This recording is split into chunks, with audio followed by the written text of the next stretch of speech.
प्यारे सज्जनों, उसी प्रकार से हर किसी को केवल यही चाहिए कि मुझे मानव का शरीर मिला, मैंने कितने जन्म पुण्य किए होंगे, तब कहीं मुझे ये परमपिता परमात्मा ने सुंदर समय अवसर मौका दिया और उसे भी मैंने पा करके और गवा दिया।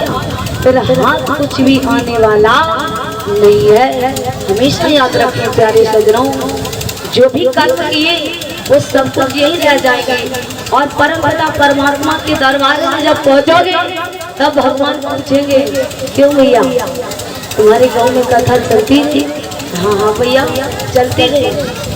अच्छा, तुम्हारे गांव में, तुम्हारे घर में, नगर क्षेत्र में भागवत चलती रही, यज्ञ कार्य होता रहा और तुमने जाकर के कितनी बार भगवान की कथाओं का रसास्वादन किया, कितनी बार जाकर के यज्ञ किए?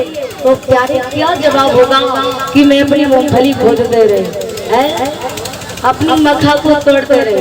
प्यारे सज्जन, उस समय भगवान के आगे तुम्हारी चालाकी कचहरी में चल जाएगी, थाने में चल जाएगी, लेकिन प्रभु के यहाँ पर कचहरी में लेकिन चालाकी नहीं चलेगी।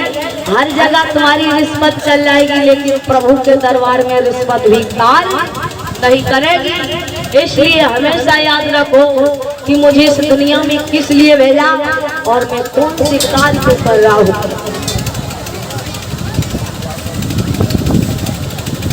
बोली वाली कृष्ण भगवान की। अब वहीं पर आ जाए। परीक्षित जी कथा कहाँ चल रही थी? घर देख रहे हो, घर में चोरी ना हो रही है, सो देख रहे हो।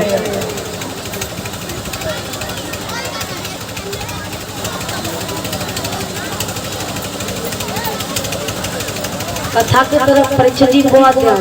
मैं कहीं भी एक एक शब्द पूछ सकती हूँ कि कहाँ पर कथा जोड़ी। प्यारे सज्जनों, उसी प्रकार से आज आंखों से अश्रुधारा बह रही। ब्राह्मण देव रो रहे हैं कि प्रभु पहले तो बहुत सुखी था और जिस संतान के प्रति में मरना जाता था, आज वही संतान से मुझे दुख मिल रहा है। उसी समय महात्मा जी की एक बात याद आने लगी कि महात्मा जी, तुमने मुझसे सच कहा था कि संतान से माँ बाप को सुख नहीं मिलता है। माँ बाप को संतान से बहुत दुख मिलता, चिंताएं पड़ती, लेकिन प्यारे सज्जनों, आज ब्राह्मण देव के नेत्र खुले कि मैंने अपने जीवन में क्या ऐसा कार्य किया था, आज उसी का परिणाम मेरे सामने आया है। मैं क्या करूं प्रभु? आपने बड़े पुत्र गोकर्ण के पास में पहुंची और बेटा के पास में बैठ गए, कहा कि बेटा गोकर्ण, मैं तुम्हें देख रहा, मेरा हृदय बहुत प्रसन्न हो रहा, रोने लगा।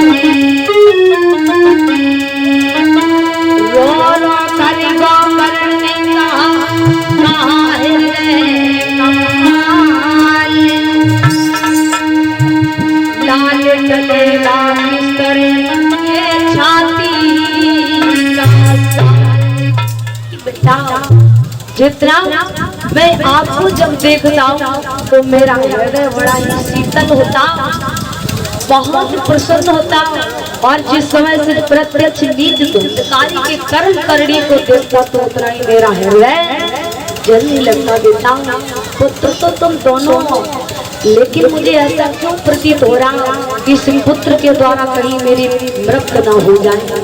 कहने लगी, पिताश्री, आप अपनी भवजानी में फंस करके ऐसे संकट झेल रहे हो, ऐसे शब्द निकाल रहे हो, लेकिन आपके मुख से ये शब्द शोभा नहीं दे रहे हैं।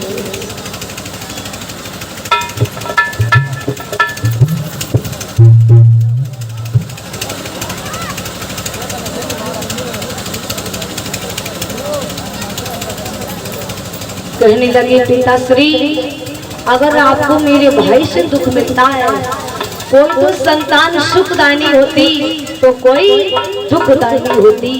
प्रत्येक माँ बाप को संतान से सुख मिलेगा, पर दुख किसे मिलेगा? संतान एक जैसी भगवान ने नहीं बनाई, इसलिए जैसा अनाज बोगे वैसा ही अनाज पाओगे। इसलिए हमेशा याद रखो, फसल तो तुम्हें वैसे ही मिलेगी जैसे आपने कर्म किया, वैसा ही तुम्हें पुत्र भी प्राप्त हुए पिताश्री।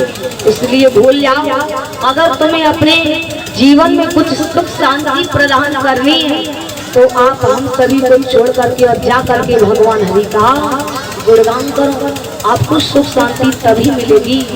ऐसे समय व्यर्थ करते रहोगे तुम्हें कभी सुख नहीं मिलेगा।